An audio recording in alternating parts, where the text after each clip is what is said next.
ये जो rent agreement है, पहली बात तो मुझे ये जानना है कि रेंट एग्रीमेंट की प्रथा चालू किसने की? तो सबसे पहले बात करते हैं टेनेंट की राइट्स की, बिकॉज वो बहुत इंपॉर्टेंट है, क्योंकि सबसे ज़्यादा जो एक्सप्लॉयट होते हैं इस सेक्टर में वो टेनेंट्स ही हैं। आज वो क्या कर सकते हैं, किसी का अगर 3 महीने पुराना रेंट एग्रीमेंट बना हुआ है, क्या वो दूसरा रेंट एग्रीमेंट बनवा सकते हैं? आपने कितना सिक्योरिटी डिपॉजिट दिया है, सिक्योरिटी डिपॉजिट कैसे रिफंड होगा, कब रिफंड होगा। अब आपने अपना पोजेशन छोड़ा है आज और डिपॉजिट आपको मिल रहा है 1 साल बाद, तो obviously you are in the loss. South Delhi का ही केस था जिसमें बेसमेंट दिया हुआ था ओनर ने रेंट पे, और वहाँ बेसमेंट में दे सेड कि हम नमक और आटे का बिजनेस करें, but it was a business of cocaine and all these things. तो जो सिक्योरिटी डिपॉजिट है, जो एडवांस लेते हैं ओनर्स, उसका कोई रूल है कि इतना ही ले सकते हो आप? बिकॉज हर स्टेट में अलग अलग है। एज पर द लॉ लोग रेंट एग्रीमेंट बना के भी लोगों को नहीं पता कि विटनेस इज़ वेरी इंपॉर्टेंट। कई लोग विटनेस भी नहीं रखते रेंट एग्रीमेंट में। पहले तो मैं आपसे जानना चाहता हूँ कि क्या क्या चीज़ें हैं जो ओनर्स को ध्यान रखनी चाहिए सो दैट उनका नुकसान ना हो। जैसे पाटला हाउस साइड चले जाओ या इस साइड चले जाओ, काफ़ी सारे टेररिस्ट भी आके, वो टेररिस्ट जो पकड़े भी जाते हैं वो टेनेंट्स ही होते हैं। जय भूमि जय भारत। क्या आप एक किराएदार हो और आप प्रॉब्लम फेस कर रहे हो, चाहे फिर वो किराएदार एंटर करने के टाइम पे हो या रहने के टाइम पे हो, या फिर जब आप घर को खाली करके जाते हो उस टाइम पे आपके सिक्योरिटी डिपॉजिट नहीं मिलते, या फिर किस तरीके से रेंट एग्रीमेंट बनवाना चाहिए ये नहीं पता है, बाद में इश्यूज आते हैं। इन सब का सल्यूशन क्या है? नॉर्मली हम अपनी लाइफ में ये सारी प्रॉब्लम्स के सल्यूशन अपने आसपास के लोगों से पूछते हैं, क्योंकि एक पर्टिकुलर तरीके से हमको पता नहीं है। तो आज मैंने सोचा क्यों ना एक ऐसा पॉडकास्ट बनाया जाए जिसमें हम इन सब चीज़ों के बारे में डिस्कस करें, टेनेंट राइट्स के बारे में बात करें, ओनर राइट्स के बारे में बात करें। बिकॉज अगर आप मुझे फॉलो करते हो, आप इंस्टाग्राम पे हो, तो आपको ये पता होगा कि मेरे साथ भी ऐसा कुछ पिछले टाइम पे हुआ था।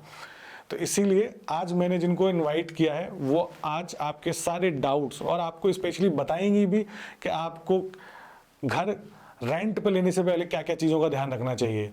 बिकॉज उनको 10 साल का एक्सपीरियंस है लॉ में, 10 साल से वो लॉयर हैं, that too a Supreme Court lawyer.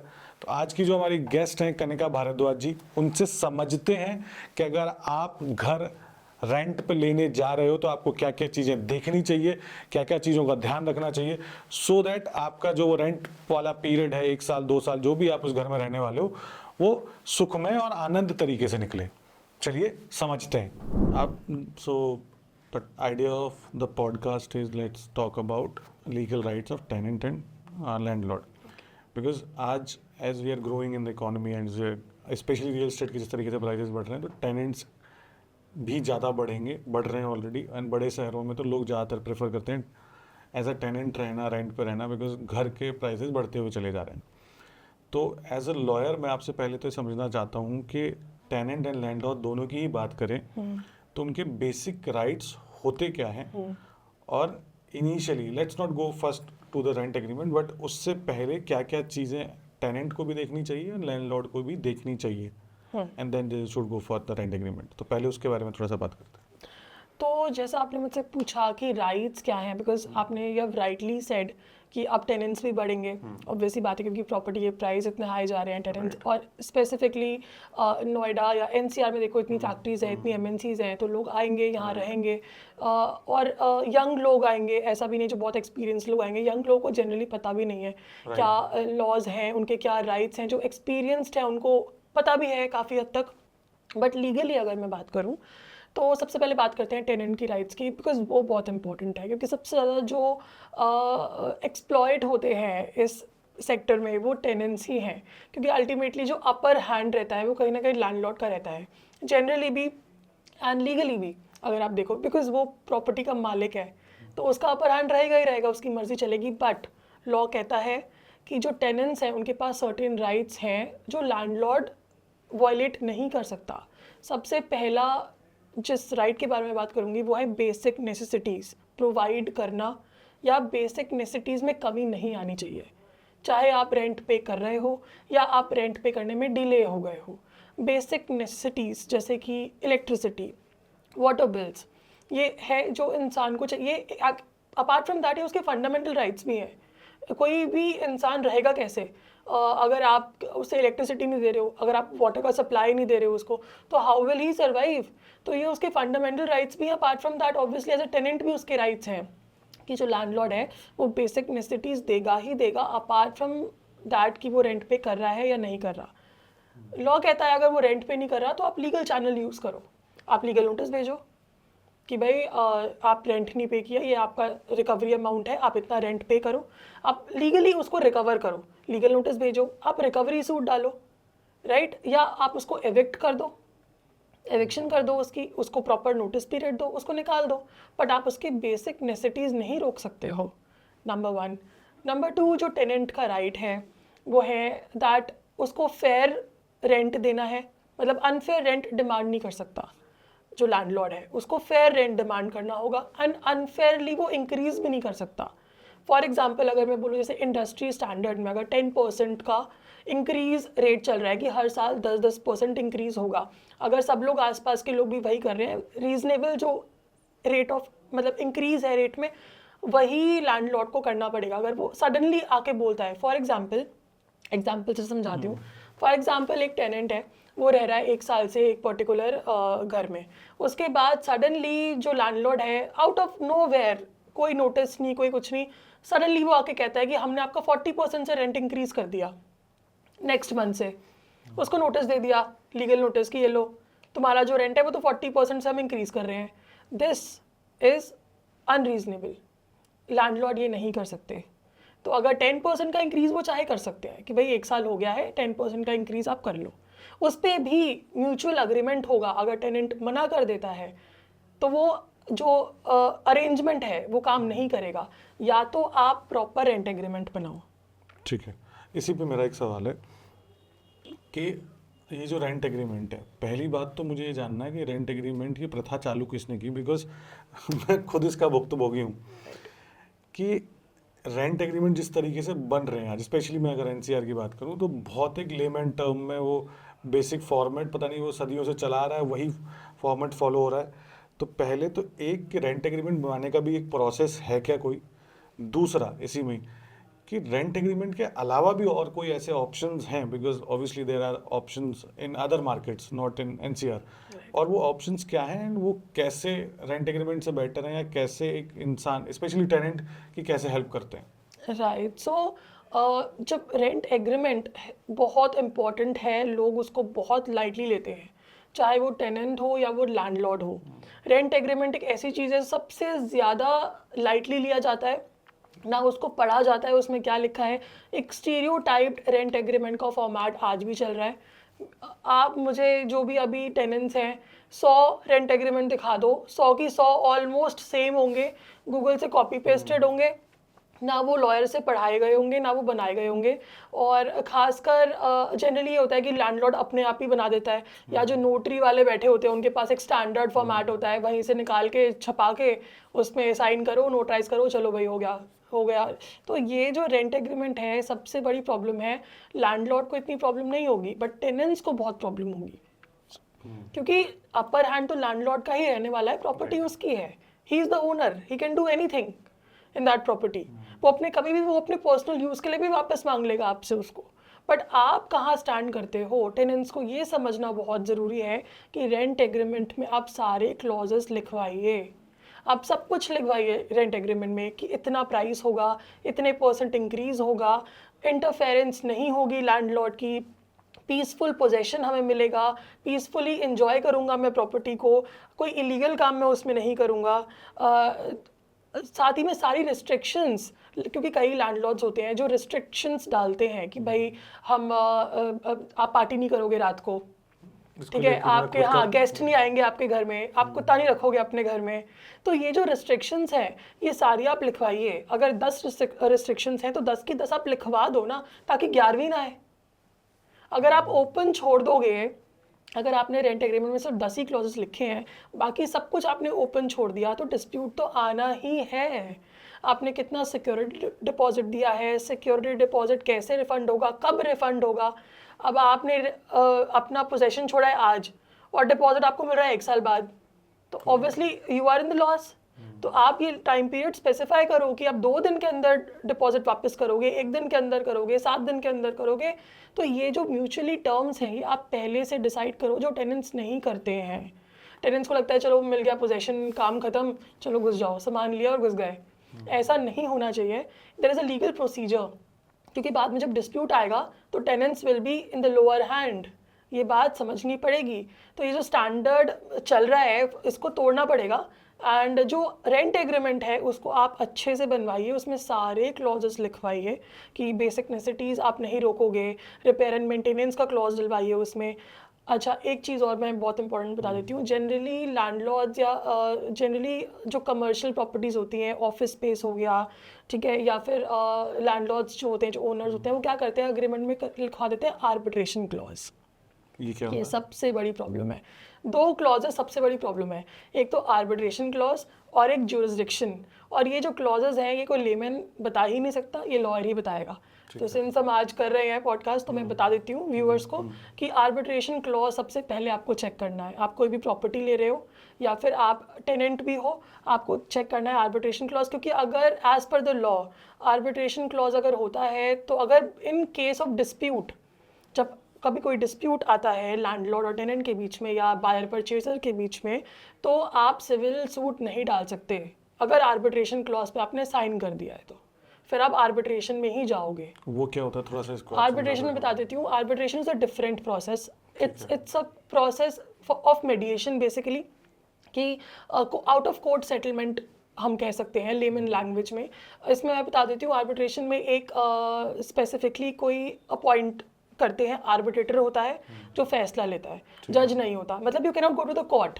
Okay. Arbitration centres होते हैं, हाई कोर्ट में आर्बिट्रेशन सेंटर्स बने हुए हैं। तो अगर आपको कोर्ट मतलब आपको जज नहीं मिलेगा, it's out of the court, it's a procedure. जैसे मेडिएशन हो गई 2 लोगों में, तो आर्बिट्रेशन एंड कंसीलिएशन एक्ट में आ जाएगा ये जो डिस्प्यूट है। अगर आपने आर्बिट्रेशन पे साइन कर दिया तो it's a very well established law कि आप दोनों पार्टीज़ ने स्टार्टिंग में आर्बिट्रेशन पे साइन किया है, तो अब आप कोर्ट नहीं आ सकते, आप कोर्ट से कुछ नहीं मांगोगे, अब आप आर्बिट्रेशन करवाओगे। यहाँ पे जो टेनेंट है या जो बायर है उसका राइट ख़त्म, एंड अपर हैंड पे कौन हो गया, लैंडलॉर्ड, क्योंकि वो तो कोर्ट के प्रोसीजर से ही बच गया। आर्बिट्रेशन चलेगी, आर्बिट्रेशन कराओ, फैसला आ जाएगा। हालांकि आर्बिट्रेशन चैलेंज हो सकता है, बट अभी सुप्रीम कोर्ट काफ़ी डेवलपमेंट्स दे रहा है इस चीज़ पे कि आर्बिट्रेशन को अब चैलेंज भी इतनी इजीली नहीं हो पाएगा। अब तो आर्बिट्रेटर ने जो ऑर्डर दे दिया वो फाइनल एंड बाइंडिंग होता है, उसमें आप चैलेंज भी नहीं कर पाओगे आगे।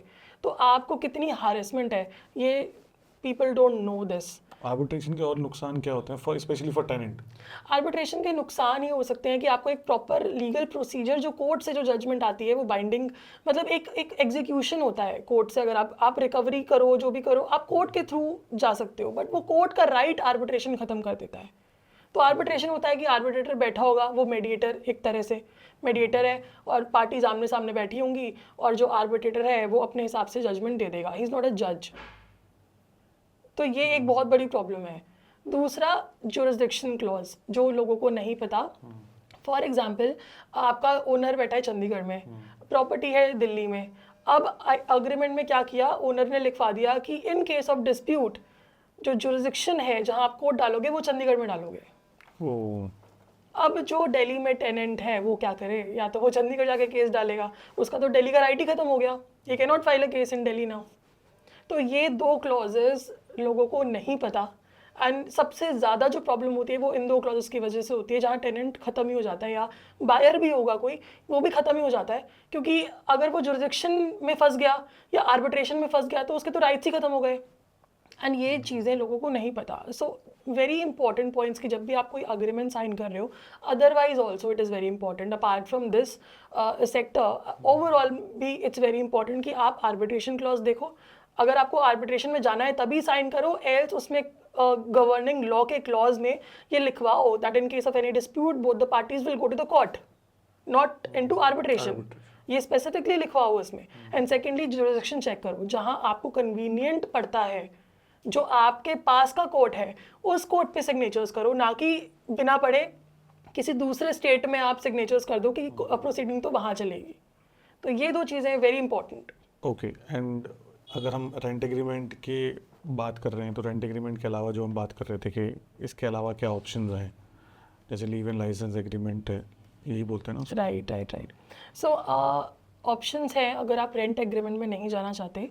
अगर आपको एक फुल प्रूफ अग्रीमेंट चाहिए तो आप जाइए लीव इन लाइसेंस अग्रीमेंट में। लीव इन लाइसेंस अग्रीमेंट दोनों के लिए बेटर होता है। लैंडलॉर्ड के लिए ज़्यादा बेटर होगा, टेनेंट्स के लिए थोड़ा कम होगा, क्योंकि लीव इन लाइसेंस का मतलब मैं समझाती हूँ आपको। लीव इन लाइसेंस में लैंडलॉर्ड ये कहता है कि मैं आपको प्रॉपर्टी दे रहा हूँ for some time period just to enjoy it and return it back to me.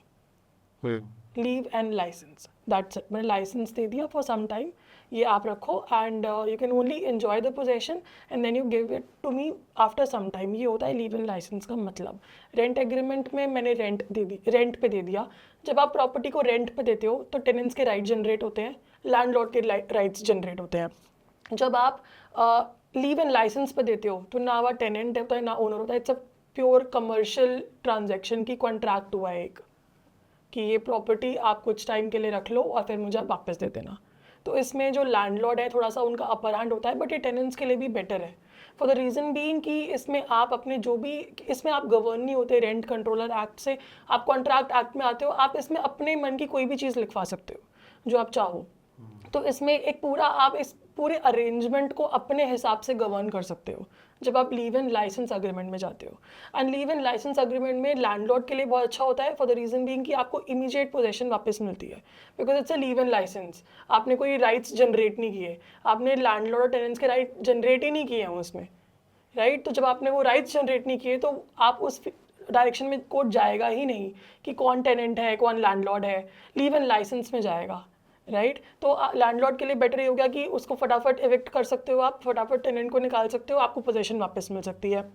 Tenant के लिए ये फ़ायदा है इसमें कि टेनेंट आप सारे अरेंजमेंट्स अपने हिसाब से कर सकता है अगर दोनों पार्टीज अग्री करते हैं तो। जैसे कि फॉर एग्जाम्पल अगर वो स्पेसिफिकली लिखवाए, वैसे वो रेंट एग्रीमेंट में पॉसिबल है ये चीज़, बट लीव इन लाइसेंस में जो है उसको एग्जीक्यूट करना बहुत ईजी रहता है टेनेंट्स के लिए, कि आप सीधा स्पेसिफिक परफॉर्मेंस में चले जाओ। फॉर एग्जाम्पल आपने लिखवाया कि बेसिक नेसेसिटीज़ चाहिए, ये चाहिए, आपने 10 उसमें टर्म्स एंड कंडीशंस लिखवा दी। अब वो जो अग्रीमेंट है वो लैंडलॉर्ड डिफ़ॉल्ट करता है। अगर वो अग्रीमेंट में कुछ क्लॉजेस वो डिफ़ॉल्ट कर देता है लैंडलॉर्ड, तो आप सीधा स्पेसिफिक परफॉर्मेंस पे कोर्ट में आ जाओ कि ये चीज़ जो है ये इसने लिखी थी और मुझे नहीं मिल रही है, अब इसका स्पेसिफिक परफॉर्मेंस कराओ। मतलब कोर्ट विल ऑर्डर कि नहीं आपने लिख के दिया तो आप ये करो। सो ये आता है लीव इन लाइसेंस में। तो बेटर होता है आजकल उसके लैंडलॉर्ड के लिए भी and better for the tenant also. But कई स्टेट्स में अभी ये जो फॉर्मेट है ये नहीं आया है, दिल्ली में नहीं आया है, यूपी में नहीं आया, यहाँ पे अभी भी पुराने वो रेंट एग्रीमेंट का फॉर्मेट चल रहा है। कुछ स्टेट्स में जैसे महाराष्ट्र में आ चुका है लीव इन लाइसेंस अग्रीमेंट, वहाँ पे काफ़ी लोग यूज़ कर रहे हैं, बैंगलोर में काफ़ी लोग यूज़ कर रहे हैं लीव इन लाइसेंस को। अब बट क्योंकि हर स्टेट वाइज अलग रेंट चलता है, हर स्टेट में अलग रेंट के जो गाइडलाइंस हैं या जो लॉज हैं वो स्टेट वाइज अलग अलग हैं। यूपी का अलग होगा, दिल्ली का आपको अलग मिलेगा, हर स्टेट का अपना अलग होगा। बट कुछ स्टेट्स में लीव इन लाइसेंस यूज़ हो रहा है और बहुत बेनिफिशियल हो रहा है, कुछ स्टेट्स में अभी भी वही रेंट एग्रीमेंट चल रहे हैं। बट इन एनी वे अगर आप रेंट एग्रीमेंट भी बना रहे हो तो मेरी तरफ से as being a legal professional मैं आपको यही एडवाइस करूंगी कि कॉपी पेस्ट करके मत करो, उसको पढ़ लो एक बार कि उसमें लिखा क्या है और उसको अच्छे से अपने पॉइंट्स भी उसमें डलवा दो कि आपको क्या क्या चाहिए, क्योंकि ultimately in the event of dispute वो रेंट एग्रीमेंट ही काम आएगा। एग्रीड। क्योंकि ना बहुत बार ऐसा होता है, बहुत बार क्या मेजॉरिटी ऑफ टाइम्स के टेनेंट पढ़ते ही नहीं है, उनको पता चला यार कि एटलीस्ट घर मिल गया, स्पेशली बैचलर्स के बहुत ज़्यादा होता है, Right. मेरे साथ भी हुआ है। एंड एक चीज़ अब इसमें मुझे ये जाननी है, फॉर एग्जांपल अब जो लोग, क्योंकि जो लोग ऑलरेडी रेंट पे रह रहे हैं, शायद हो सकता है इस पॉडकास्ट को देखने के बाद वो अपना रेंट एग्रीमेंट खोल कर देखें और पढ़ें, उसमें कुछ चीज़ें उनको ना समझ आएँ या कुछ चीज़ें उनको समझ आए कि यार ये तो प्रॉब्लम्स हैं। आज वो क्या कर सकते हैं, किसी का अगर 3 महीने पुराना रेंट एग्रीमेंट बना हुआ है, क्या वो दूसरा रेंट एग्रीमेंट बनवा सकते हैं, या फिर उनको फिर वही है कि 11 महीने तक आप, क्योंकि रेंट एग्रीमेंट 11 महीने तक अगर बना हुआ है कि 11 महीने के बाद आप चेंज कराओगे, या Okay. बीच में भी हो सकता है? बीच में भी हो सकता है। पहले तो रेंट एग्रीमेंट 11 महीने का बनता है, 12 महीने का बनाओगे तो आप स्टैम्प ड्यूटी दोगे, या फिर उससे ज़्यादा का आपको बनाना है तो आप लीज डीड बनवाओगे फिर। लीज अग्रीमेंट या लीज डीड कराओगे तो 11 महीने का तो आप रेंट एग्रीमेंट बनवाओगे ही। अगर आपको बीच में उसको रिन्यू भी, मतलब रिन्यू तो खैर वो 11 महीने बाद ही होगा, बट अगर मॉडिफाई करना है उसको बीच में, आपको लगता है कि नहीं मुझे तो मॉडिफिकेशन चाहिए, दैट इज़ पॉसिबल, बट दोनों पार्टीज के अग्रीमेंट के साथ, कंसेंट के साथ। अगर for example if you and me are there right and मैं रेंट पे रह रही हूँ और मेरे को 6 महीने बाद 11 महीने का अग्रीमेंट बना, 6 महीने बाद मुझे लगा कि नहीं मुझे इसमें मॉडिफिकेशंस चाहिए, तो आई कम टू यू, आई से कि भाई मॉडिफाई करो इसको। अगर आपने हाँ बोल दिया, आपने अपनी कंसेंट दे दी, तो वो अग्रीमेंट मॉडिफाई हो सकता है एंड एक रिवाइज रेंट एग्रीमेंट बन सकता है। बट उसके चांसेस बहुत कम है। उसके चांसेस कई केसेस में बन भी जाता है, depends upon the relationship also, we can not anticipate कि चांसेस कम है या नहीं है, कई बार बन भी जाता है। बट अगर आपने मना कर दिया कि नहीं ऐसा नहीं होगा, देन द डिस्प्यूट अराइज, वहाँ डिस्प्यूट हो जाता है। अब जहाँ डिस्प्यूट हो गया तो ये चीज़ें गवर्न करने के लिए जो, मतलब कोर्ट में भी अगर आप जाओगे तो कोर्ट भी रेंट एग्रीमेंट ही देखेगा कि उसमें क्या लिखा है। ओरल एलिगेशंस तो दोनों ही लगाएंगे, इसने मेरे साथ ये किया, उसने मेरे साथ ये किया, ब्लेम गेम और एक क्लेम्स एलिगेशंस तो चलेंगे ही, वो तो चलते रहेंगे। बट कोर्ट की नज़र में अग्रीमेंट जो होगा वो कोर्ट देखेगा कि क्या अग्रीमेंट है। अगर अग्रीमेंट साइलेंट है तो कोर्ट पे चलेगा अपने हिसाब से, लॉज के हिसाब से। ठीक है, थोड़े से कुछ केसेस के बारे में भी बात करेंगे, मेरे खुद के भी हैं, तो वो थोड़ा सा एंड में बात करेंगे। बट अभी पहले एक मेरा ये सवाल है कि जब आप प्रॉपर्टी रेंट पे ले रहे हो तो जो सिक्योरिटी डिपॉजिट है, जो एडवांस लेते हैं ओनर्स, उसका कोई रूल है कि इतना ही ले सकते हो आप? बिकॉज हर स्टेट में अलग अलग है, Right. नोएडा में अलग है, नोएडा में भी सेक्टर्स के हिसाब से, किसी सेक्टर में 1 महीने का सिक्योरिटी डिपॉजिट है, किसी में 2 महीने का, इवन इन फ्यू केसेस आप 3-3 महीने तक चलने लग गया है। एंड दिल्ली के बाद अगर आप बॉम्बे में जाते हो तो बहुत अलग हो जाता है, बेंगलोर में अलग हो जाता है। इसको लेके लॉ क्या बोलता है? देखिए, law is very silent on the part कि सिक्योरिटी डिपॉजिट कितना होना चाहिए। Okay, it depends upon the landlord कि वो 2 महीने का रखे, 3 महीने का रखे, या वो 6 महीने का रखे। सो ये जो कंडीशन है ये प्योरली लैंडलॉर्ड पे होगी कि वो कितने का रखे। बट क्योंकि लैंड अगर वो ज़्यादा डिपॉजिट रखेगा तो ऑब्वियसली टेनेंट्स भी उसके पास नहीं आएंगे। तो जनरली यही चलता है कि जो इंडस्ट्री स्टैंडर्ड है, जो एरिया के हिसाब से जो रेट चल रहा है, और ये जो रेट बनाते हैं ये सारे रियल एस्टेट ही बनाते हैं, तो ये सारी जो चीज़ें हैं, एक पूरा जो एक स्ट्रैटेजी जो अभी तक चलती आ रही है वो यही है कि इंडस्ट्री स्टैंडर्ड के हिसाब से जो है वो सिक्योरिटी डिपॉजिट होता है, और ओनर जो लैंडलॉर्ड होता है वो भी उसी को ही रखता है। रीज़न बीइंग कि फिर टेनेंट्स आएंगे ही नहीं उसके पास। So the law is very silent on this. But yes, problem वहाँ आती है जब पोजेशन टेनेंट छोड़ देता है एंड टेनेंट बोलता है कि अब मुझे मेरा डिपॉजिट वापस करो। सो यहाँ प्रॉब्लम आती है। यहाँ पे भी 2 things I want to clarify. Number 1, आप पहले ही अपने रेंट एग्रीमेंट में लिख के चलो ये चीज़ कि सिक्योरिटी डिपॉजिट आपको कब वापस मिलेगी, क्योंकि जब आप स्टीरियोटाइप रेंट एग्रीमेंट साइन करते हो तो उसमें ये चीज़ें नहीं लिखी होती हैं। Right. तो जब ये चीज़ें साइलेंट रहेंगी तो डिस्प्यूट होगा ही होगा। जहाँ डिस्प्यूट आएगा वहाँ कोर्ट भी आएगा, और कोर्ट की प्रोसीडिंग्स लंबी भी चलेंगी। तो ऐसा नहीं है कि 1-2 महीने में आपका केस सॉर्ट हो जाएगा। It can take years also, सालों लग जाएंगे आपको अपना डिपॉजिट रिकवर कराने में, अगर आप लीगली भी जाते हो तो। सो इट्स बेटर कि आप रेंट एग्रीमेंट में स्पेसिफिकली लिखवा के चलो कि आप मुझे 2 दिन के अंदर डिपॉजिट दोगे पोजेशन देने के बाद। फॉर एग्जांपल इस डेट को पोजेशन दी, इस डेट से आप 2 दिन में वापस दोगे, 3 दिन में दोगे या 7 दिन में दोगे, वॉट एवर जो आपको लगता है, आप ये चीज़ें लिखवा के चलो रेंट एग्रीमेंट में। नंबर 2, चले मान लेते हैं अगर रेंट एग्रीमेंट भी साइलेंट है, अगर नहीं लिखवाया, आप गलती हो चुकी है, तो गलती होने के बाद सबसे पहला काम आप करोगे, लीगल नोटिस भेजोगे। आप लैंडलॉर्ड को लीगल नोटिस भेजोगे ताकि आपका सिक्योरिटी डिपॉजिट हमारा जो है वो आपके पास पेंडिंग है और आप हमें वापस दो। उस पर जो लैंडलॉर्ड है इधर रिप्लाई, या तो वो रिप्लाई करेगा, वो आप पे क्लेम्स लगाएगा कि नहीं आपने ये तोड़ फोड़ कर दिया, आपने ये कर दिया, मेरा वो कर दिया, मेरे घर की कंडीशन ख़राब कर दी। तो इससे बचने के लिए हमेशा जब भी आप एंटर कर रहे हो तब वीडियोज़ ले लो, जब जा रहे हो तब वीडियोज़ ले लो। ये लोग नहीं करते हैं, तो बिकॉज एंटिसिपेट नहीं कर पाते ना कि कहाँ क्या प्रॉब्लम होगी।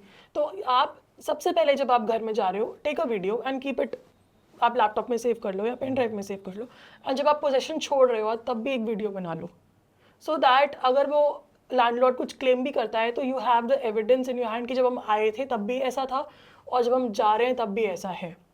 या आपने कुछ रिपेयर वर्क अपनी जेब से किया है तो आप उसके बिल्स अपने पास रखो कि ये रिपेयर वर्क हमने अपने हिसाब से किया इन गुड फेथ। ये आपको कराना चाहिए था बट हमने किया है। तो ये सारी चीज़ें एंड में काउंट होती हैं जब कोर्ट केस आ जाता है, जो टेनेंट्स करते नहीं हैं, बहुत कैजुअली ले लेते हैं इन सब चीज़ों को, बट नुकसान होता है इन चीज़ों से। ठीक है, एक ना बिकॉज बहुत एक क्या मेजोरिटी ऑफ टाइम्स ऐसा होता है कि आपका सिक्योरिटी डिपॉजिट जब वापस कर रहा होता है ओनर, तो उस टाइम पे वो 4 चीज़ें बोलेंगे। मेजोरिटी लोग तो झंझट में पड़ना ही नहीं चाहते कि यार कौन कोर्ट जाएगा क्या है, ठीक है 50,000 रुपये है, उसने 10,000 रुपये वापस किया कि चल ठीक है देख लेंगे। अब उसमें होता क्या है कि समझ लो मैं किसी प्रॉपर्टी में गया, 2 साल रहा मैं, तो 2 साल बाद जब मैं खाली कर रहा हूँ तो ओनर ये भी बोल रहा है कि यार मेरा ना पेंट का खर्चा भी तू देगा। ठीक है, अब मेरा पेंट का खर्चा 1 लाख रुपए है घर का, तेरा तो 85,000 रुपये था सिक्योरिटी डिपॉजिट। राइट। तो मैं तो तुझसे 50,000 मांग नहीं रहा हूँ, वो मतलब वो भी मैं एहसान कर रहा हूँ। क्या ऐसा लोग कर सकते हैं? देखिए ऐसा लोग करते हैं, ऐसे केसेस सामने आते हैं। मेरे खुद के साथ हुआ है। राइट, बिल्कुल ऐसे बहुत सारे केसेस हैं जो कोर्ट में पेंडिंग है। आई थिंक तादाद लाखों में होगी ऐसे केसेस की, क्योंकि हर कोई चाहता है कहीं ना कहीं से पैसा कैसे बन जाए, हम मार ले किसी का आज। एनीवे, तो ऐसे केसेस हैं और ऐसे केसेस होते हैं। तो इनसे बचने के लिए सारा जो root cause of the problem is your agreement, ये बात समझना बहुत ज़रूरी है। रेंट एग्रीमेंट को आप जितना कैजुअल लेते हैं, आपका उतना ही बड़ा नुकसान हो सकता है और आप उतनी ही ज़्यादा सीरियस लिटिगेशन में या केस में फंस सकते हो। तो सारी जो रूट कॉज की प्रॉब्लम है वो अग्रीमेंट, आप पहले ही ये चीज़ लिखवा के चलो कि जब हम पोजेशन देंगे तो हम ये चीज़ें कराएंगे, ये चीज़ें नहीं कराएंगे, आप ये चीज़ें कंसिडर करोगे, ये चीज़ें नहीं कंसिडर करोगे। तो जब ये चीज़ पेन डाउन हो जाती है तो इट्स वेरी ईजी। जब कोई डिस्प्यूट उठता है तो फिर हम देखते हैं कि रेंट एग्रीमेंट निकालते हैं वो पुराना, और फिर देखते हैं कि भाई क्या लिखा था, क्या बात हुई थी। तो जो लिखा था वही होगा। सिविल केस में हमेशा यही होता है, जो डॉक्यूमेंट पे लिखा होता है वही होगा, इररिस्पेक्टिव ऑफ व्हाटएवर। तो ये सारी रूट कॉज की प्रॉब्लम है रेंट एग्रीमेंट। आप अपना रेंट एग्रीमेंट एकदम अच्छा कर लो या किसी लॉयर से बनवा लो, एक तरीके से जो एक लीगल प्रोसीजर है वहाँ से। लोग रिव्यू भी नहीं कराते रेंट एग्रीमेंट्स को, लैंडलॉर्ड ने जो दे दिया वही साइन कर दिया। आपने रिव्यू किया उसे एक बार भी? नहीं करोगे रिव्यू, मुझे पता है, बहुत कैजुअल है। मैंने खुद नहीं किया। हाँ, नहीं होता। इनफैक्ट जितने भी स्टूडेंट्स आते हैं ना उनको पता नहीं होता ये सब चीज़ें। सबसे बड़ा ये, क्योंकि वो अभी स्टूडेंट्स होते हैं, उनको नहीं एक्सपीरियंस होता है, जो भी XYZ रीज़न होगा। तो आप ये नहीं कि लैंडलॉर्ड ने कुछ दे दिया तो आपने साइन करके हाँ चलो भाई हो गया। आप उसे रिव्यू करा लो एक बार। आपके कितना खर्चा, 500 रुपये का खर्चा आ जाएगा ज़्यादा से ज़्यादा, बट एटलीस्ट आप सेफ तो हो जाओगे इन फ्यूचर कि आप एक तरीके से जो है अरेंजमेंट आपने किया और तरीके से आपने एग्जिट लिया, वरना आप बीच में ही लिटिगेशन में फंस जाओगे और नुकसान होना ही होना है। So again repeating, rent agreement को आप सही से बनवा लीजिए और उसको रिव्यू करवा लीजिए और एक तरीके से उसको एग्जीक्यूट करिए ताकि आप प्रॉब्लम में ना फंसे कल को। Okay, so I have just one question here Kanika, कि बहुत सारे लोगों को तो ये नहीं पता ना कि रिव्यू कराना भी होता है, और कराना है तो कैसे कराना है। Because whenever it comes to कि यार जब भी लॉयर की बात आ जाती है ना या लॉ की बात आ जाती है, सबके हाथ पैर फूल जाते हैं। ठीक है, क्योंकि और स्पेशली यंगस्टर्स की तो वो, क्योंकि बचपन से माँ बाप ने वैसा बोला हुआ है ना यार लॉयर के चक्कर में नहीं पड़ना, पुलिस के चक्कर में नहीं पड़ना। बिल्कुल। अब मैं, ये मेरा आपसे पर्सनल सवाल है कि अगर if somebody approaches you with the rent agreement, तो आप ये करते हो? 100%। देखिए लॉयर्स जो हैं वो रिव्यू करते हैं, वेटिंग होता है, डॉक्यूमेंट्स का रिव्यू होता है, ड्राफ्टिंग होता है। तो ये सारी चीज़ें लॉयर्स करते हैं और इट्स ऑलवेज बेटर कि आप लॉयर से ही कराओ। अब जैसे कहते हैं ना, बीमारी हो गई तो घर में सब डॉक्टर बनते हैं, बट आपको इलाज तो डॉक्टर से ही कराना पड़ेगा। So exactly same goes here also, कि हर कोई अपना अपना आपको ज्ञान देगा आगे कि नहीं ऐसा करा लो, ऐसा चल जाएगा, क्यों पैसे खर्च कर रहे हो, छोड़ो ये तो नॉर्मल सी चीज़ है, कैजुअल है। बट इट्स ऑलवेज बेटर कि आप सही जगह जाके एक लॉयर से उसको या तो ड्राफ्ट करा लो अपने हिसाब से, या उसको अगर लैंडलॉर्ड ने आपको एक एग्रीमेंट दिया है तो एटलीस्ट उसको रिव्यू करा लो। अपने लॉयर से बात कर लो कि भाई ये मेरा रेंट एग्रीमेंट है बट मेरे ये कंसर्न्स हैं, मुझे घर में ये चाहिए, ये चाहिए, ये चाहिए। तो लॉयर आपको बता देगा कि आप ये क्लॉज, ये सारे क्लॉजेज आप डाल दो। उसके बाद आप लैंडलॉर्ड से उसको बोलो कि भाई ये सब चाहिए। अगर लैंडलॉर्ड पहले ही मना कर देता है तो आप बच गए, वरना बाद में प्रॉब्लम आती है आपको। और अगर लैंडलॉर्ड साइन कर देता है तो you are safe and secure. So एक तरीके से काम करना is always better rather than कि कैजुअली 10 लोगों की एडवाइस सुन के आप काम कर लो। ठीक है, let's get back to the topic जो मैं पहले बात कर रहा था, कि जो आपने बोला कि यार मेंटेनेंस एंड ऑल दैट, हमने उसके ऊपर बात की। बट जब आप रह रहे हो, ठीक है, तो अगर घर में कोई भी प्रॉब्लम आती है तो वो टेनेंट को ही सही करानी है, या फिर उसमें भी होता है कि कुछ स्पेसिफिक चीज़ें ओनर ही ठीक कराएगा और कुछ चीज़ें टेनेंट का होता है कि यार ये आपको करानी है जब आप रह रहे हो, तो उस टाइम पे क्या होता है? So now again this is a mutual arrangement. ठीक ये है। भी कि कोई लॉ इसका में कोई लॉ नहीं है। ये किसी लॉ में लिखा कि टेनेंट ही कराएगा या लैंडलॉर्ड ही कराएगा। Now again coming to the rent agreement, आप जिस ओनर की स्पेसिफिक गाइडलाइन होगी कि भाई रिपेयर एंड मेंटेनेंस तो आप ही कराओगे, तो वो एग्रीमेंट में लिख देगा रिपेयर एंड मेंटेनेंस क्लॉज में कि कभी भी कोई रिपेयर या मेंटेनेंस होगा इन व्हाटसोएवर कंडीशन, चाहे कितने पैसे लगे, चाहे 10 रुपये लगे, चाहे 10 लाख लगे, वो आप लगाओगे। तो आपने वो पढ़ लिया, अगर आप टेनेंट हो, आपने अगर वो क्लॉज पढ़ लिया, आपको लगा कि नहीं मैं तो रिपेयर नहीं कराऊंगा, ये तो लैंडलॉर्ड का काम है, आप वहीं उसको बैकआउट करो, आप दूसरे प्रॉपर्टी देखो अपने लिए जहाँ आपको लगता है कि भाई ठीक है। जो रिपेयर एंड मेंटेनेंस का अगर लिमिटेशंस भी रखनी है, फॉर एग्जांपल बड़ी बड़ी चीज़ें लैंडलॉर्ड कराएगा और छोटी मोटी चीज़ें टेनेंट करे, तो वो बड़ी बड़ी चीज़ें क्या हैं और वो छोटी छोटी चीज़ें क्या हैं जो मुझे रिपेयर करानी है बीइंग अ टेनेंट। तो ये सारी चीज़ें आप पहले ही क्लैरिफाई करके चलो और बहुत ही स्पेसिफिकली ये चीज़ मेंशन करा दो, आपका सारा प्रॉब्लम ही खत्म हो जाएगा। सो इसका कोई लॉ नहीं है। तो अगर डिस्प्यूट आ गया तो again the same process, court will look into the agreement, court will see silent है तो फिर कोर्ट कहीं ना कहीं म्यूचुअल सेटलमेंट में लग जाती है कि भाई सेटल कराओ, इसको खत्म करो, जो भी है 50-50 करा देंगे, आधा आप पे करो, आधा लॉस आप बियर करो, आधा आप बियर करो। तो फिर XYZ सॉल्यूशंस निकलने शुरू होते हैं। यहाँ पे अल्टीमेटली लॉस तो टेनेंट को ही है, क्योंकि लैंडलॉर्ड तो रिकवर कर ही लेगा at one point of time. उसका तो घर है, वो तो 1 महीने का चलो सोचेगा मैं रेंट चला गया, बट प्रॉब्लम में फंसेगा टेनेंट। सो इसलिए टेनेंट के लिए बहुत इंपॉर्टेंट है कि वो रेंट एग्रीमेंट पे ध्यान दे। लैंडलॉर्ड नहीं देगा, और अगर वो नहीं देगा तो उसको चलेगा, बट टेनेंट को नहीं चलेगा एक्चुअली। ठीक है। अब जो हम पैसे की बात कर रहे थे, आप सिक्योरिटी डिपॉजिट की बात कर रहे हैं, तो उसी में एक और चीज़ होती है कि 11 महीने बाद जब रिन्यू हो रहा है तो 10% बढ़ना है, 15% बढ़ना है, 20% बढ़ना है। पहले तो ये कैसे डिसाइड होता है कि 10% होगा, 15% होगा? इसके रिगार्डिंग कोई लॉ में कुछ लिखा हुआ है कि हाँ जी आप इससे ज़्यादा नहीं बढ़ा सकते या आप इतना बढ़ा सकते हो? तो क्या है, मतलब लॉ हमारा क्या बोलता है इसके रिगार्डिंग? सो पहले तो ये स्टार्टिंग में ही डिसाइड होगा कि आप हर साल कितने % बढ़ाओगे। ठीक है। फॉर एग्जांपल अगर स्टार्टिंग में आपने बोला कि हर साल 10% बढ़ेगा, तो हर साल 10% उसी एग्रीमेंट के हिसाब से बढ़ाते रहिए। अगर आपको हर साल अलग अलग बढ़ाना है, फॉर एग्जांपल फर्स्ट ईयर में 10%, सेकेंड ईयर में 11%, थर्ड ईयर में 13%, इस तरह से अगर आपको अरेंजमेंट रखना है तो वो भी पहले ही डिसाइड होगा at the time of the first rent agreement. जब साइन हो रहे होंगे दोनों पार्टीज़ के, ये सारी चीज़ें तभी डिसाइड होंगी। कितने टाइम के लिए रेंट पे देना है ये तभी डिसाइड होगा on the spot. Generally rent agreement में 11 मंथ्स करते हैं, फिर उसको रिन्यू करते रहते हैं, सो दैट आपकी स्टैम्प ड्यूटी बच जाए। कि इंडिया में लोगों को अपने पैसे बचाने का बहुत ऑब्वियसली, तो वो स्टैम्प ड्यूटी बच जाए इसलिए 11 महीने का करते हैं, वरना 12 महीने का करेंगे। अगर 5-7 साल एक लॉन्ग टर्म पीरियड है, अगर लॉन्ग टर्म के लिए आपको कोई प्रॉपर्टी चाहिए तो देन लीज अग्रीमेंट बनता है, लीज डीड बनती है उसके लिए। तो लीज डीड तो हमेशा एक्सटेंसिव होती है और उसमें वो स्टैम्प ड्यूटी भी पे करना पड़ता है, और वो लीज डीड हमेशा रजिस्टर्ड डॉक्यूमेंट होता है। स्टैम्प पे करने के बाद जब आप SDM के पास जाके उसको प्रॉपर्ली रजिस्टर कराते हो, इट्स अ रजिस्टर्ड डॉक्यूमेंट।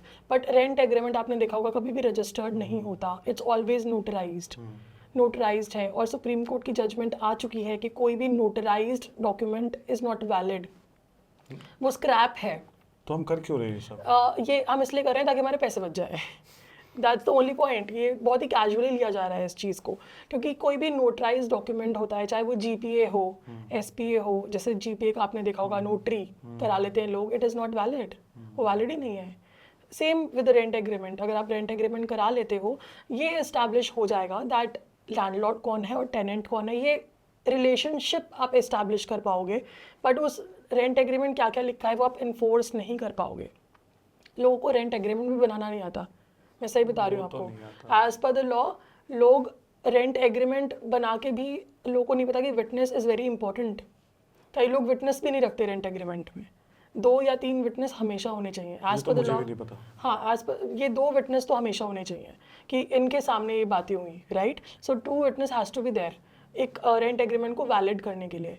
अगर 2 विटनेस नहीं है तो उसके बाद भी जो रेंट एग्रीमेंट है वो कहीं ना कहीं मतलब रिलेशनशिप इस्टेब्लिश हो जाएगा कि टेनेंट लैंडलॉर्ड का है, बट वो डॉक्यूमेंट को वैलिड प्रूफ करना वो मेजर चैलेंज होगा। अब वो प्रूव हो जाए या ना हो जाए depends, but it's a major challenge. तो it's always good for the tenant कि वो 2 विटनेस सामने खड़ा कर दे, ताकि कल को कोई डिस्प्यूट हो तो वो विटनेस को बुला के कम से कम वो स्टेटमेंट तो टेनेंट के फेवर में दे दे राइट। कि नहीं, हम वहाँ पे थे और ये लैंडलॉर्ड हैं, ये झूठ बोल रहे हैं और ये चीज़ हुई थी, जो टेनेंट के फेवर में जाएगा। सो इट्स ऑलवेज बेटर कि आप एटलीस्ट विटनेस तो खड़े कर दो। रेंट एग्रीमेंट में विटनेस भी नहीं होते हैं आजकल, तभी मैं बोल रही हूँ लोगों को एक बेसिक रेंट एग्रीमेंट बनाने में भी बहुत प्रॉब्लम। तो अभी ये सारी चीज़ें हैं जो ऑब्वियसली एक लॉयर ही बता पाएगा आपको, जनरली आपको नहीं पता होंगी ये सारी चीज़ें, टेनेंट्स को नहीं पता होती। उसके बाद अगर आपको लॉन्ग टर्म बनाना है तो लीज डीड पे ही जाओ, then don't go for rent agreement. ठीक है। फिर आप लीज डीड में जाओ, उसको रजिस्टर कराओ प्रॉपर एसडीएम से। अगर आप 11-11 महीने का अग्रीमेंट कर रहे हो, उसको रिन्यू कराओ।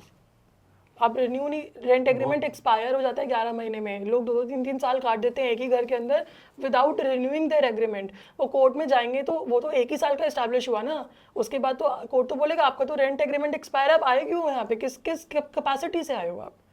तो ये चीज़ें लीगली समझना, पीपल आर अनअवेयर, तभी ये डिस्प्यूट्स हो रहे हैं। अगर अवेयरनेस होती तो इतने डिस्प्यूट्स होते ही नहीं, आई बिलीव। अच्छा, हमने अब रेंट एग्रीमेंट की बात कर ली, लेकिन रेंट एग्रीमेंट बन गया, टेनेंट घर में आ गया। घर में आने के बाद, बिकॉज जब मैं लोगों से बात कर रहा था, ये बहुत सबका एक कॉमन था कि यार ओनर ना कभी भी आ जाता है घर में, वो सरप्राइज इंस्पेक्शन, कहीं ये तो नहीं है, वो तो नहीं कर रहे। स्पेशली ये बैचलर्स के साथ तो बहुत ही ज़्यादा होता है कि कहीं दारू तो नहीं पी रहे हो, कहीं ये तो नहीं कर रहे हो, कहीं वो तो नहीं कर रहे हो। सब चेकिंग के बहाने से ओनर कभी भी आ जाएगा। ये क्या according to law is it even there कि यार वो ऐसे आ सकता है, उसका राइट है या फिर उसका राइट नहीं है? इसके लॉ क्या बोलता है इसमें? So the landlord cannot interfere in your peaceful possession. This is the law.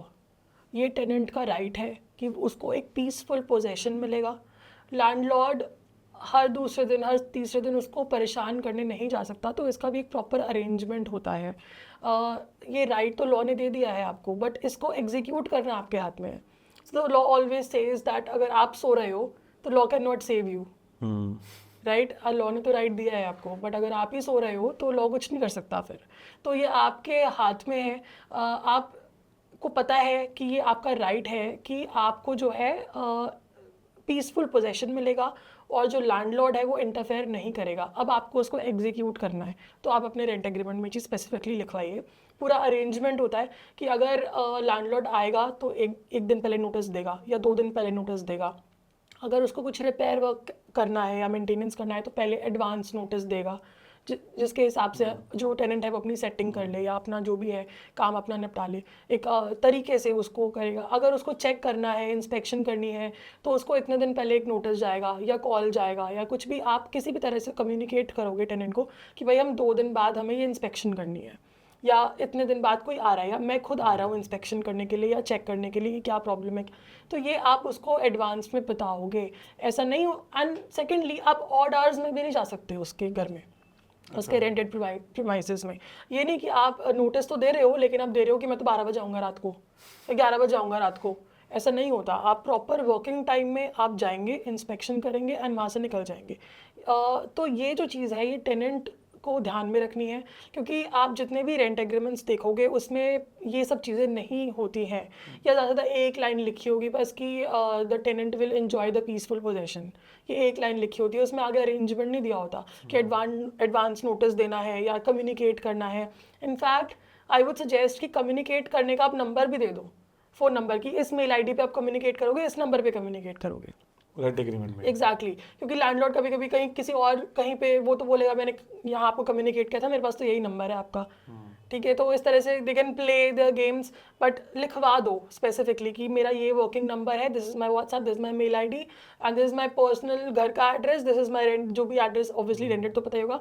तो आप मुझे इलेक्ट्रॉनिक मोड से और रिटन मोड से इफ़ यू वांट, वैसे electronic mode is sufficient, but आप अगर मोर लीगल करना चाहो तो रिटन मोड से आप एडवांस नोटिस दोगे and then only you can come and interfere in my personal space, else you can not कम।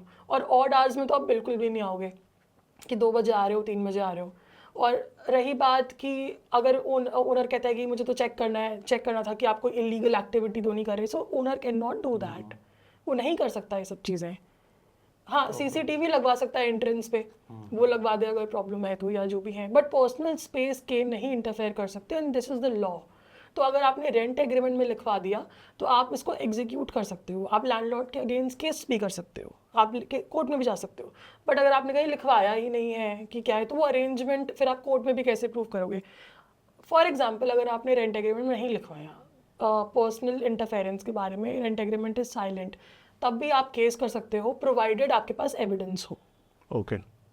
तो अगर आप अब गलती अगर हो ही गई है आपसे कि आपने रेंट एग्रीमेंट में नहीं ध्यान दिया, लेकिन अब आपके साथ ये प्रॉब्लम हो रही है कि बार बार ओनर आ रहा है, आपको परेशान कर रहा है, make a video he coming in the odd hours, या क्या बोल रहा है वो आके, या कितने फ्रीक्वेंटली आ रहा है, उसमें डेट टाइम सब कुछ रिकॉर्डिंग आपकी हो जाएगी। Then you can go to the court कि देखो ये मेरे साथ गलत हो रहा है एंड अब मेरा जो अमाउंट है वो मुझे रिकवर करना है। ठीक है। तो कोर्ट रिकवर करेगा क्योंकि ये तो राइट है टेनेंट का। बट अगर आप कोर्ट में जा रहे हो बिना एविडेंस के, तब भी कोई फ़ायदा नहीं है, सो यू लूज। ओके। तो ये ध्यान रखना है कि एविडेंस रखो अपने पास। ठीक है। कनिका, इसमें मेरा एक सवाल है कि जैसे rent agreement, for example rent agreement में क्या है ना, जैसे अब मैं एनसीआर की अगर स्पेसिफिकली बात करूं, तो रेंट एग्रीमेंट बन के ही आता है जब तक आप घर में पहुंच जाते हो, क्योंकि वो ब्रोकर बनवा के लाएगा, आप Right. घर में आ गए, Right. तो उसके बाद वो फिर कुछ चेंज भी कराना है तो वो क्या करते हैं, मतलब एक तो वो बोलेंगे ना मैं आपको व्हाट्सएप पे लिख के दे देता हूँ या मेल पे लिख देता हूँ, Right. रेंट एग्रीमेंट आप साइन कर दो, मैं आपको मेल पे लिख के दे देता हूँ Right. या व्हाट्सएप पे कर लेते हैं। दूसरा वो क्या करते हैं कि वहीं पे वो पेन से लिखेंगे और साइन कर देंगे, अगर जी हमने साइन भी तो कर दिया। तो ये दोनों ही केसेस मतलब सही है क्या, इसका कोई इनके कोई मतलब बनते हैं? ये दोनों केसेस बहुत गलत है एक्चुअली। आपको ये ध्यान रखना है कि ओवर राइटिंग एग्रीमेंट में नहीं होनी चाहिए। It's the basic rule of agreement. Okay. ये बेसिक कॉन्ट्रैक्ट जब भी होता है, ये कॉन्ट्रैक्ट का बेसिक एक रूल है ऑफ अ गुड अग्रीमेंट। अगर आपको बनाना है उसमें ओवर राइटिंग कभी नहीं होनी चाहिए। तो अगर आप ओवर राइटिंग कर रहे हो तो आप खुद ही फंस रहे हो, अगर आप अलाउ भी कर रहे हो तब भी आप खुद ही फंस रहे हो, राइट। तो ओवर राइटिंग कभी नहीं होनी चाहिए। जहाँ ओवर राइटिंग हुई वह अग्रीमेंट की जो वैलिडिटी है वो अपने आप में चैलेंज हो जाती है ऑटोमेटिकली कि अग्रीमेंट वैलिड भी होगा अब या नहीं, नंबर 1। नंबर 2, अगर आपसे ब्रोकर या लैंडलॉर्ड ये बोलता है कि मेल पे लिख के दे देते हैं, तो आपको वो भी एक्सेप्ट नहीं करना है। फॉर द रीज़न बीइंग, आप बेशक आप ऑन रिकॉर्ड के लिए आप ले लो वो मेल, आपके लिए बेटर होगा, बट उसकी वैलिडिटी चैलेंजेबल होगी क्योंकि कई बार अग्रीमेंट में ये लिखा होता है that this is the full and final agreement and no oral and written arrangements out of this agreement is valid. ये लाइन अग्रीमेंट में लिखी होती है जनरली कि ये अग्रीमेंट फाइनल अग्रीमेंट है, बिकॉज इट्स एन अग्रीमेंट। आप मेल लिखवा रहे हो तो मेल सुपरसीड थोड़ा करेगा, अग्रीमेंट सुपरसीड करेगा। और ये सब चीज़ें भी अग्रीमेंट में लिखी होती हैं कि this agreement will supersede all the arrangements, ये चीज़ें लिखी होती हैं। तो ये तो एक कॉमन बात भी है कि अगर आप मेल को सुपीरियोरिटी की पोजीशन दे रहे हो in comparison with an agreement, तो ऑब्वियसली मेल तो स्टैंड नहीं करेगा, अग्रीमेंट ही स्टैंड करेगा। तो जो मेल पे आप मंगा रहे हो वो तो अपने आप में क्वेश्चनेबल है। तो आपको ये भी चीज़ नहीं करनी है, आपको अग्रीमेंट में ही स्पेसिफिकली सारी चीज़ें लिखवानी है। ठीक है। अब जैसे आपने एक चीज़ बोली थी रेंट एग्रीमेंट के बारे में कि वो नोटराइज वाले तो मायने नहीं रखते, बट वही नोटराइज वाले आप जाके रजिस्टर करा लेते हो। अगर वो रजिस्टर हो जाते हैं तो क्या उससे फ़ायदा होता है?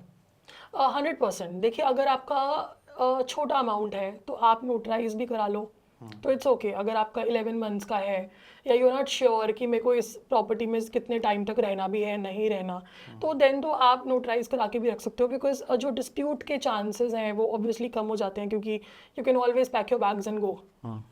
तो ये चीज़ अगर छोटा अमाउंट है, आपको लगता है ज़्यादा लॉस आपका नहीं है, तो देन आपको फिर इतना हेडेक लेने की ज़रूरत नहीं है, बिकॉज जब आप रजिस्टर कराते हो तो वहाँ पे भी आपको एक सर्टेन अमाउंट देना पड़ता है फीस के तौर पे। एंड रजिस्ट्रेशन होता है पूरा कोर्ट में, it's a process, 1 day process, मतलब not 1 day but half day process. Landlord भी आएगा, उसके फिंगरप्रिंट्स लगते हैं, सीसीटीवी में फ़ोटोज़ होती हैं, तो it's a time consuming process. तो अगर आपका छोटा मोटा अमाउंट आपको ज़्यादा लगता है, आपको लॉस नहीं हो रहा, तो then you can go with the normal rent agreement also. लेकिन हाँ, normal but properly drafted and properly reviewed.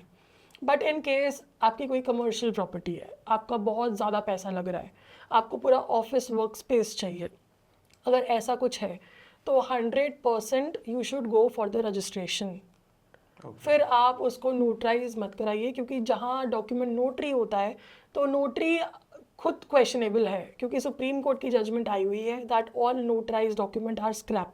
Right.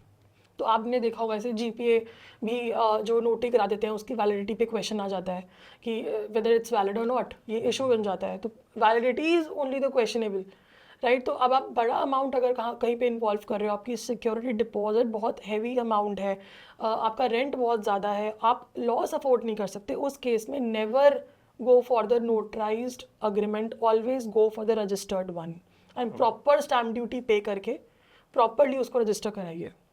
ठीक है। एक मैं जब रिसर्च कर रहा था तो एक बहुत वर्ड निकल के आता था, रेंट कंट्रोल। रेंट कंट्रोल ये है क्या, और क्या मतलब व्हाट इज दिस लॉ? कोई लॉ है या फिर क्या है? So rent controller is an act. Okay. ये एक्ट है जो टेनेंट्स और लैंडलॉर्ड के रिलेशनशिप को गवर्न करता है। अब इसमें सारे लैंडलॉर्ड के राइट्स आ गए, इसमें सारे टेनेंट्स के राइट आ गए, इसमें ये बता दिया गया कि अगर ऐसे एक डिस्प्यूट होता है तो आपको इस कोर्ट में जाना है, बट अगेन अगर आर्बिट्रेशन साइन करके आ गए हो तो रेंट कंट्रोलर पीछे हो जाएगा और आर्बिट्रेशन आगे हो जाएगा। ठीक है। राइट।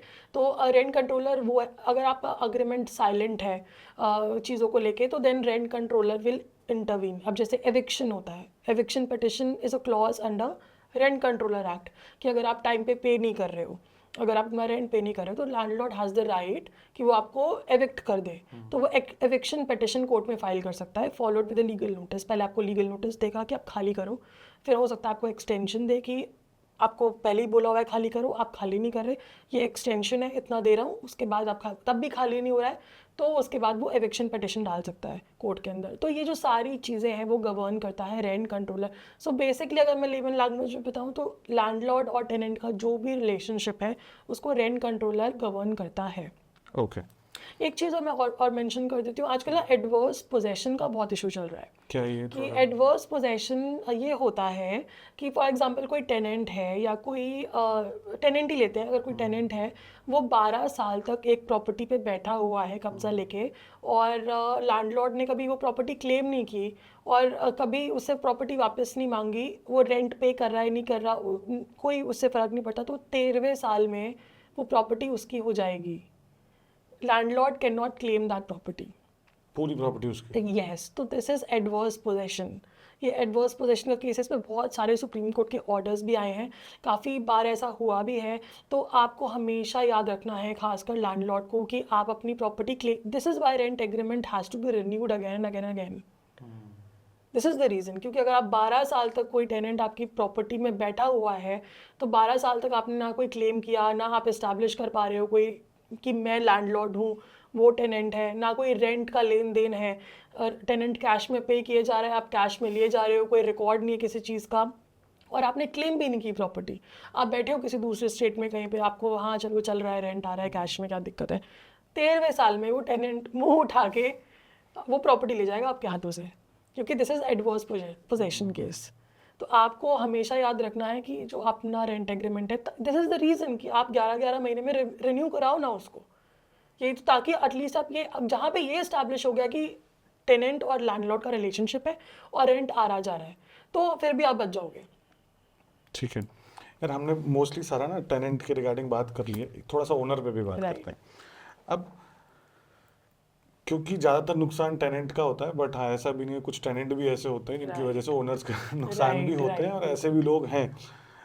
तो पहले तो मैं आपसे जानना चाहता हूँ कि क्या क्या चीज़ें हैं जो ओनर्स को ध्यान रखनी चाहिए सो दैट उनका नुकसान ना हो, and if you can share some example कि ये चीज़ हुई थी और जिसकी वजह से ये नुकसान हो गया, तो that will be great for the listeners to understand also. Right. So देखिए, ओनर्स, आपने बिल्कुल सही कहा कि कई बार ऐसे टेनेंट्स आ जाते हैं जो बहुत पीसफुली ओनर को भी नहीं रहने देते, बहुत ज़्यादा या तो किसी इलीगल एक्टिविटीज़ में इन्वॉल्व हो जाते हैं। आजकल ऐसे भी केसेस चल रहे हैं। अभी रिसेंटली एक केस हुआ, साउथ दिल्ली का ही केस था, जिसमें बेसमेंट दिया हुआ था ओनर ने रेंट पे, और वहाँ बेसमेंट में दे सेड कि हम नमक और आटे का बिजनेस कर रहे हैं, but it was a business of cocaine and all these things, and ये न्यूज़पेपर में भी आया था। ओके। ये साउथ दिल्ली साउथ एक्स या मस्जिद मोड़ का ये इशू है, एंड इट्स ये हर जगह मीडिया में भी आई हुई है ये चीज़। तो उसमें जो फंसता है वो ओनर फंसता है, राइट। बीच में आपने बहुत पहले कभी सुना होगा कि प्रियंका चोपड़ा के साथ भी ऐसी कोई चीज़ हुई थी, जहाँ पे वो इलीगल उन्होंने घर रेंट पे दिया हुआ था एंड इलीगल उनके घर में कुछ हो रहा था, तो प्रियंका चोपड़ा को नोटिस आए थे। तो ये भी ऐसा भी होता है। तो लैंडलॉर्ड को एक तो बहुत अलर्ट रहना है इन सब चीज़ों में। लैंडलॉर्ड को पुलिस वेरिफिकेशन कराना इज़ वेरी इंपॉर्टेंट। कई लैंडलॉर्ड पुलिस वेरिफिकेशन नहीं कराते। अब चले जाओ जैसे बाटला हाउस साइड चले जाओ या इस साइड चले जाओ, काफ़ी सारे टेररिस्ट भी आके, वो टेररिस्ट जो पकड़े भी जाते हैं वो टेनेंट्स ही होते हैं, वो कोई और तो कुछ नहीं होते, दे आर टेनेंट्स ओनली। तो इलीगल एक्टिविटी छोटी से छोटी भी हो सकती है, जैसे प्रोस्टिट्यूशन भी हो सकता है, प्रोस्टिट्यूशन इन्वॉल्व हो सकता है, टेररिस्ट भी हो सकते हैं, आपको क्या पता, राइट। और कोई छोटी से छोटी इलीगल एक्टिविटी भी हो सकती है, बड़ी से बड़ी भी हो सकती है, जो आपने कभी सोचा ही ना हो, क्योंकि वो लोग जो होते हैं वो आप और मेरे जैसे ही होते हैं। तो जो ओनर्स, लैंडलॉर्ड्स पुलिस वेरिफिकेशन नहीं कराते, इट्स अ मेजर प्रॉब्लम। आप सबसे पहले पुलिस वेरिफिकेशन कराइए उनके आधार कार्ड लेके, नंबर 1। ये लैंडलॉर्ड को अलर्ट रहना ही रहना है, बिकॉज कोई भी फंस सकता है इस चीज़ में, राइट। नंबर 2, लैंडलॉर्ड को अगेन, जैसे अगर टेनेंट का प्रॉब्लम रिजॉल्व करता है रेंट एग्रीमेंट, तो लैंडलॉर्ड का भी रिजॉल्व करता है रेंट एग्रीमेंट ही, बिकॉज जब रेंट एग्रीमेंट होता है तो म्यूचुअली होता है, वन साइड नहीं हो सकता। तो अगर लैंडलॉर्ड को 10 चीज़ें चाहिए तो वो 10 चीज़ें वो अपने अग्रीमेंट में लिखवा दे, एंड अगर कल को वो चीज़ें वायलेट होती हैं, वो टर्म्स वायलेट होती हैं, तो लैंडलॉर्ड इमीडिएटली नोटिस भेज सकता है टेनेंट को कि आपने ये क्लॉज वायलेट किया है। फॉर एग्जांपल, मैंने आपको बोला था कि घर में आप पेट्स नहीं रखोगे, मैंने अपने रेंट एग्रीमेंट में लिखवाया कि आप पेट्स नहीं रखोगे, और आप रोज़ पेट्स ला रहे हो, तो आपने वायलेट किया। Now either you leave it, या फिर आप मेरी प्रॉब्लम रेक्टिफाई कर दो।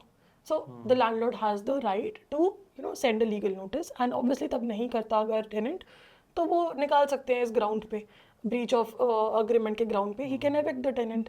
तो ये 2 चीज़ें ध्यान रखनी है, एक तो पुलिस वेरिफिकेशन, दूसरा आपको जो जो चाहिए वो आप रेंट एग्रीमेंट में उसको पर्टिकुलरली लिखवा दो। And thirdly, again I'll talk about leave in license, so very important for the owners also कि अब वो leave in license agreement भी बना सकते हैं। so जब आप leave in license agreement बनाते हो, जैसा कि मैंने पहले बताया था, तो वहाँ पे आप बहुत ही स्पेसिफिकली ये चीज़ बोल रहे हो कि ये एक प्रेमाइसेस है, आप कुछ टाइम के लिए इसको लो, मैंने आपको लाइसेंस दे दिया, और अब आप कुछ टाइम बाद मुझे वापस दे देना। तो ये एक स्पेसिफिक अग्रीमेंट हो जाता है जिसमें लैंडलॉर्ड का अपर हैंड होता है, क्योंकि एविक्शन पिटिशन फाइल करना, एंड जब आप रेंट एग्रीमेंट करोगे तो ऑब्वियसली टेनेंट्स के राइट आ जाएंगे, ओनर्स के राइट आ जाएंगे। तो अगर आपको बहुत ही कट शॉर्ट रखना है इसको कि भाई आप 11 महीने के लिए पोजेशन ले लो और 11 महीने बाद आप मुझे वापस कर देना, तो ये चीज़ अगर आप लिखवा लोगे, it's very easy for the landlords to execute that instead of going into eviction petition and all these things। तो ये लैंडलॉर्ड कर सकते हैं। कुछ स्टेट्स में मैंने जैसे आपको बताया कि हो चुका है ये format valid leave in licence agreement का, कुछ स्टेट्स में भी नहीं हुआ है, बट पैन इंडिया वैलिड है, अगर आप अभी भी बनाते हो तो it's valid. Okay, so mostly हम सारा कुछ कवर कर ही चुके हैं, बट एक मेरा अपना पर्सनल भी है, बिकॉज मेरी आप बीती है, तो मैं पूछना ज़रूर चाहूँगा। सारी चीज़ें हो गई, रेंट एग्रीमेंट हो गया, सारा कुछ हो गया, किराएदार अपने घर में आ गया, अब 4 दिन बाद ओनर ने उनको बाहर निकलने का बोल दिया कि यार आप खाली कर दो। इस केस में 2 चीज़ें हैं, मेरे दोनों ही सवाल हैं, मतलब टेनेंट की साइड से भी और ओनर की साइड से भी। अगर टेनेंट ने जो ऑब्वियसली जो बातें एग्रीमेंट में लिखी हैं, अगर वो बातें टेनेंट नहीं कर रहा है, जैसे आपने बोला कि यार उसमें कुछ लिखा हुआ था बट वो कर कुछ और रहा है, तो वो उस टाइम पे क्या तुरंत की तुरंत निकलने के लिए बोल सकता है 4 दिन बाद, पहली इसमें। दूसरा, अगर टेनेंट ने कुछ भी ऐसा नहीं किया जो कि गलत हो according to the rent agreement, तो क्या ओनर बोल सकता है निकलने के लिए, और अगर बोलता है तो उस केस में क्या होना चाहिए? देखो, फर्स्ट सिनेरियो ले लेती हूँ कि अगर टेनेंट कुछ भी गलत नहीं करता है, तो उस सिनेरियो में क्या होगा। देखिए, जब आप रेंट एग्रीमेंट बनाते हो तो आप स्पेसिफिकली एक नोटिस पीरियड का क्लॉज आता है उसमें, ठीक है। नोटिस पीरियड के क्लॉज में जनरली ये लिखा जाता है कि दोनों पार्टीज टेनेंट निकलने से पहले और ओनर निकालने से पहले इतने टाइम का नोटिस पीरियड देगा।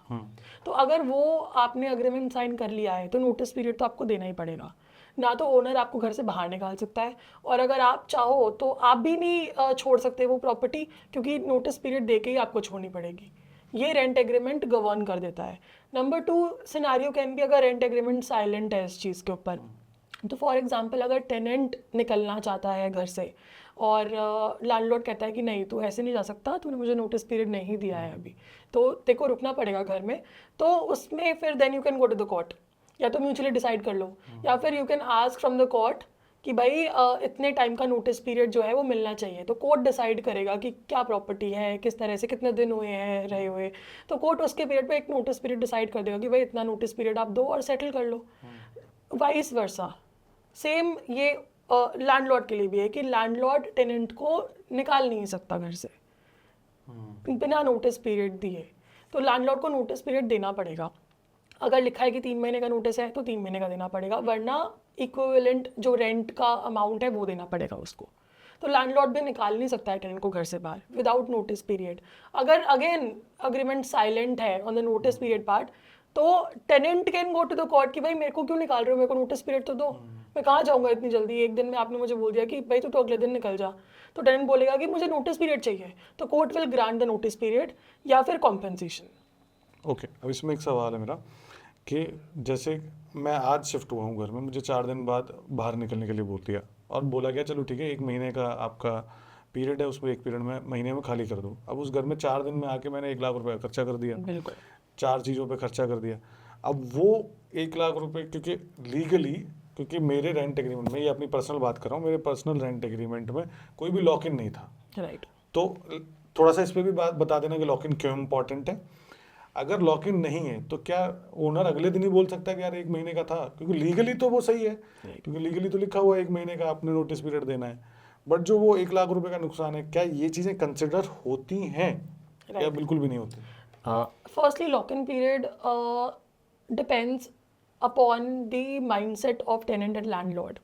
Notice period, lock in period अगर आपको रखना है तो आप डिसाइड कर लो कि आपको रखना है। कि कई लोग कहते हैं कि लॉक इन पीरियड नहीं रखना हमको, कि हम लॉक इन नहीं चाहते। दैट एब्सोल्युटली वो जो पार्टीज है उन पर डिपेंड करता है। अगर आपको लंबे समय तक रहना है, इफ़ यू आर श्योर कि मेरे को ये प्रॉपर्टी जल्दी नहीं छोड़नी, तब आप लॉक इन पीरियड यूज़ करिए। अगर आप अनश्योर हैं कि अभी रह के देखते हैं क्या सिचुएशन है, कैसे सराउंडिंग्स हैं, अभी हम रह पा रहे हैं नहीं रह पा रहे, तो आप लॉक इन पीरियड मत ही डालिए, तो अच्छा है आपके लिए। ठीक है। नंबर 1। नंबर 2, इस सिनेरियो में कि भाई 1 महीने का नोटिस पीरियड दे दिया, इस सिनेरियो में जो पैसे लगाए हैं टेनेंट ने वो रिकवरेबल होंगे। Okay, that amount is recoverable, right. But मेरी एडवाइस फिर यही रहेगी कि आप अपना रेंट एग्रीमेंट अच्छे से एक्सटेंसिव कर लीजिए, क्योंकि ये जो डिस्प्यूट्स हैं, अगर आप जैसे साइलेंट रहता है तो then it becomes a dispute. फिर आपके लिटिगेशन में भी खर्चा होगा, फिर आप पुलिस वालों से भी डील करोगे, फिर आप सेटलमेंट भी कराते हुए घूमोगे, आपके लिए 1000 हैरेसमेंट है, राइट। तो दैट्स वाई ऑलवेज से कि आप अपना रेंट एग्रीमेंट स्टार्टिंग से ही इतना स्ट्रॉन्ग करके चलो कि आप, क्योंकि tenant can not anticipate all these things but a lawyer can. क्योंकि लॉयर के पास तो 10 केसेस हैं, उसको तो लॉ पता है क्या होगा क्या नहीं होगा, उसका एक्सपीरियंस है इन सब चीज़ों का, आपको नहीं है। तो this is the only point कि आप ये सारे जो क्लॉजेस हैं वो पहले से ही आप डाल के रखो ताकि बाद में प्रॉब्लम ना आए। अब अगर बाद में डाल दिया है तो इन वेरी कट शॉर्ट मैं बताऊंगी कि ये जो अमाउंट है रिकवरेबल हो जाएगा। ओके, कि इतने पैसे लगा दिए हैं और 4 दिन बाद ही, तो इस तरह का जो अमाउंट है दैट इज़ रिकवरेबल। तो कहीं ना कहीं सेटलमेंट होगी ज़रूर टेनेंट एंड लैंडलॉर्ड के बीच में। ओके, मेरे मोस्टली सारे सवाल हो चुके हैं। ओके, बाकी लेट्स सी लोग क्या कमेंट करते हैं उसके ओके, बाद, ओके, क्योंकि ओके। एक और मैं ज़रूर बात करना चाहूँगा, जो हम बात कर रहे थे कि बीबीए के ऊपर, कि उसमें भी बहुत सारी चीज़ें हैं, एंड बात करते करते मुझे आइडिया क्यों ना हम एक ऐसा पॉडकास्ट भी करें जिसमें हम बीबीए पे बात करें। हाँ, बीबीए, क्योंकि बीबीए ऐसा वो 20 पेज का ऐसा वो होता है कि जिसमें लोग पढ़ते ही नहीं है। पढ़ते ही नहीं है। इवन मैंने भी पढ़ेंगे भी तो समझ में नहीं आएगा, वो लैंग्वेज ऐसी होती है क्योंकि उनके पास तो पूरी लीगल टीम है, वो तो पूरा अपना R&D करके बैठे हुए हैं, बट लोगों को नहीं पता ना। तो लेट्स सी, देखते हैं इसका रिस्पॉन्स मेरे कैसा पास ऐसे केसेस भी आए हैं जैसे बायर की पोजीशन नहीं मिला, रिकवरी रेरा के जो केसेस हैं हमारे, तो क्लाइंट आया तो उन्होंने बोला कि मेरे को तो अब कोर्ट में जाना है, इसमें आप केस करो, रिकवरी मांगो इनसे पैसे की, आप पोजीशन मांगो मेरा। मैंने रेंट एग्रीमेंट पढ़ा, पहले तो जुरिसडिक्शन लिखी है पता नहीं कहाँ की, कौन से दुनिया की, और दूसरा आर्बिट्रेशन क्लॉज। मैंने कहा भैया कोर्ट में आ सकते हैं आप, आर्बिट्रेशन इन्वोक करो इसमें, कोर्ट और में ये भी तो जाओगे, बीबीए में बहुत बड़ा प्रॉब्लम है। बहुत बड़ा प्रॉब्लम है। और ये जो जितने भी मतलब जो ओनर्स हैं वो ये कराते हैं मैक्सिमम टाइम्स। कुछ कुछ अग्रीमेंट्स में शायद ना हो, but it's always good to confirm, right. आप पढ़ तो लो एक बार उसमें क्या लिखा है, क्योंकि जो फ्रॉड लोग होंगे वो तो करेंगे ही करेंगे। तो देखते हैं कैसा रिस्पॉन्स रहता है, उसके बाद ऑब्वियसली जो लोग सवाल पूछेंगे उसके बाद नेक्स्ट पॉडकास्ट रिकॉर्ड करते हैं। It was great hosting you on real thank you estate so too much. Thank you so much for coming. Thank you. अब इस पॉडकास्ट में ऐसे बहुत सारे सवाल थे जो मैंने उनसे पूछे, बिकॉज मैंने भी वो फेस किए हैं। अगर आपको लगता है कि कुछ ऐसे सवाल थे जो मैं नहीं पूछ पाया तो वो कमेंट्स में जरूर बताइएगा। We will obviously sit with Kanika ji very soon on a different topic, तो मैं उस टाइम पे ये भी कवर कर लूँगा। और ऐसा कुछ आपके साथ हुआ है जो मैंने बात की है, तो वो भी हमें कमेंट में ज़रूर बताइएगा कि आपके साथ ये हुआ था, आपने उसको कैसे हैंडल किया। बिकॉज आपका हर एक कमेंट हमारे लिए ये साबित करता है कि आप हमारा कंटेंट देख रहे हो, उसको सराह रहे हो, और हमारी अगर कुछ कमियां भी है तो वो भी ज़रूर बताइए। We are open, let's talk.